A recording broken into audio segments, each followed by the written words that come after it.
My dear brothers and sisters in Islam, when Allah subhanahu wa ta'ala tells us in the Quran, we have adorned everything on earth. In everything on earth, Allah has put it into plan and shape in order to test them.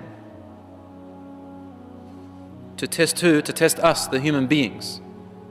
And to distinguish those among them who were righteous from the ones who were not righteous. Inevitably, we will wipe out everything on it, leaving it completely barren. Chapter 18, verse 7. This verse is indicating to us that Allah subhanahu wa ta'ala has only created what you see on earth in such a plan, such an order, that it is fit for the test, like an examination room. This earth is also like that. Allah is telling us we have ordained, we've made it in a system that will cater only for the test. This is why we don't need at the moment to see Allah, to see the unseen, like the angels in the hereafter right now. Don't worry about that right now. This is part of the test. So everything is hidden away. Now if something is hidden away from you and you are only being tested, what's going to happen in the end, do you think? What happens? What's the law here? Allah has hidden all the unseen away from us. He told us that He has set this world in such a system that will fit your test. The test will end. What's going to happen after the test ends? All will be revealed. And the grounds of testing and the system which Allah has created, the laws which He has created to fulfill the environment for that test will also go. There's no longer any need for it. Therefore, it is understandable. When a person reads the Quran, as Allah says, the earth will therefore go. Since it's ordained for the test, it will go. It will no longer be here. There's no need for it to be anymore. Therefore, it will be destroyed. Allah subhanahu wa ta'ala said, أعوذ بالله من الشيطان الرجيم بسم الله الرحمن الرحيم ونفخ في الصور فصعق من في السماوات والأرض إلا من شاء الله. The trumpet will be blown, and everything in the heavens and earth will die, except whom Allah wills not to die. وحملت الأرض والجبال فدكتا دكة واحدة فيومئذ وقعت الواقعة.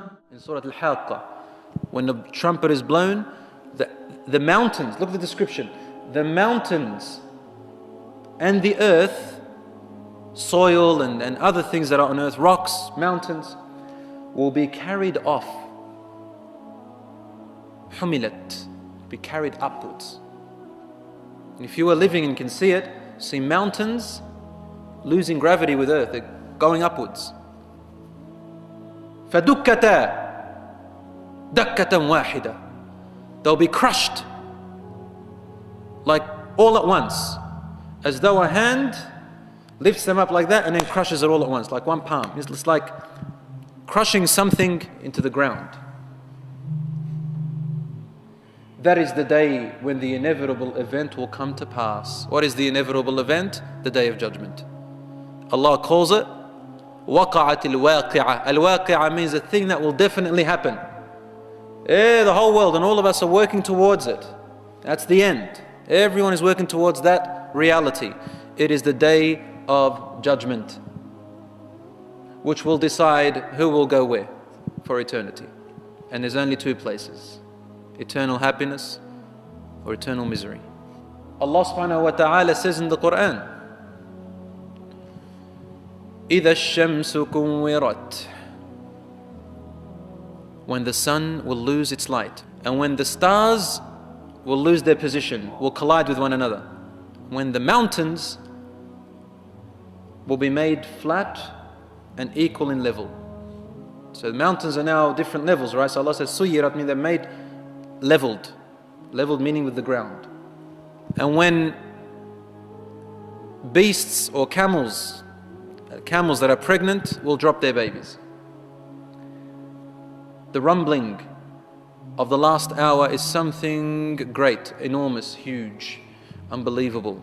If Allah says it's azim, something unbelievable. Inna zalzalat as-sa'ati shay'un azim. Why? Allah says, on that day you will see every woman that is pregnant, her baby will be dropped. She can't hold it out of fear. Every single woman that's pregnant. And you will find the people running around as if they are intoxicated, drunk, like a drunk person. But they are not drunk. But the punishment of your Lord is so scary and so hard. The ocean also will lose its balance.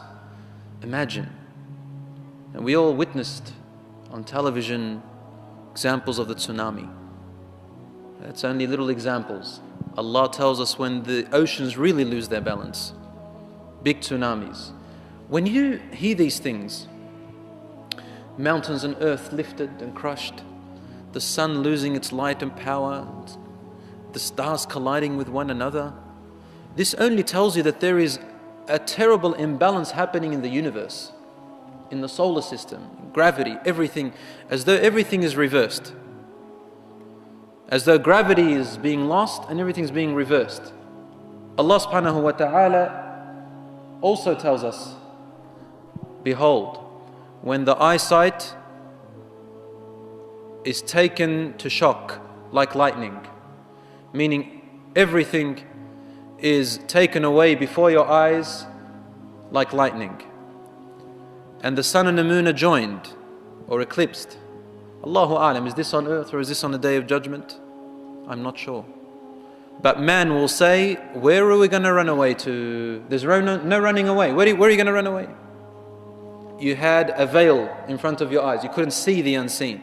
Today, we unravel. We take this veil away. And now your eyesight is sharp. You can see everything. The whole humans and the animals will die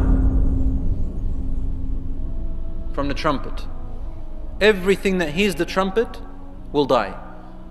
The jinns will die. Iblis will be the last to die. But he will die by the destruction of the earth, of the world. He will not stay until the day of resurrection. He tried to ask Allah subhanahu wa ta'ala to allow him to stay till the day we are resurrected. قَالَ رَبِّ أَنظِرْنِي إِلَى يَوْمِ يُبْعَثُونَ. Oh my Lord, let me stay till the day they are resurrected, day of judgment. Allah said, إِنَّكَ مِنَ الْمُنظَرِينَ إِلَى يَوْمِ الْوَقْتِ الْمَعْلُومِ. You will be left alive until the known day. Some people say, well, how did Allah accept the dua of Iblis when he is Iblis? He did not accept his dua. He rejected his dua. Iblis wanted to live to the day of resurrection. Allah said, you will live to the last hour only. You are going to be destroyed with every other evil. That's when your time is. Because you are the root of evil. I'm going to destroy you. In one narration it says that the angel of death comes to take Iblis' soul out, and Iblis runs to all the corners of the earth and he finds the angel of death there. And he dies. He's taken away. Iblis doesn't want to die. You see? He doesn't want to die. He thinks he's still got hope. And that feeling, he puts it, this is what he whispers into the minds of the human beings. Don't worry, you're going to live more. You've got long days to go. Don't worry. You're still young now. Person's 70 years old says you're still going to live. Don't worry. He's 80, he's still going to live. He's on his deathbed at the hospital. Don't worry. They say you're going to die, but there's still some hope. You're probably still going to live. Enjoy life. Have a little bit more of enjoyment. Don't worry about worship right now. Yes, the shaitan does that because that's his characteristic. And when the angel of death comes to take his soul, he runs away. He thinks he's not going to die. He thinks he can escape. Subhanallah. So when everything on earth dies, Allah subhanahu wa ta'ala destroys the universe. And then he says to the angel of death, take Jibreel alayhi salam's soul out. The heavens shake and they say, Jibreelun yamut? Jibreel dies? They are silenced and the angel of death takes his soul out. Then Mikael, then Israfil, then the angel of death takes his own soul out. And then Allah subhanahu wa ta'ala begins to address, call out to the criminals of the world, the tyrants of the world. Where are you? Where are you, O disbelievers? O you who challenged me, where are you today? And then Allah says, Man baqi?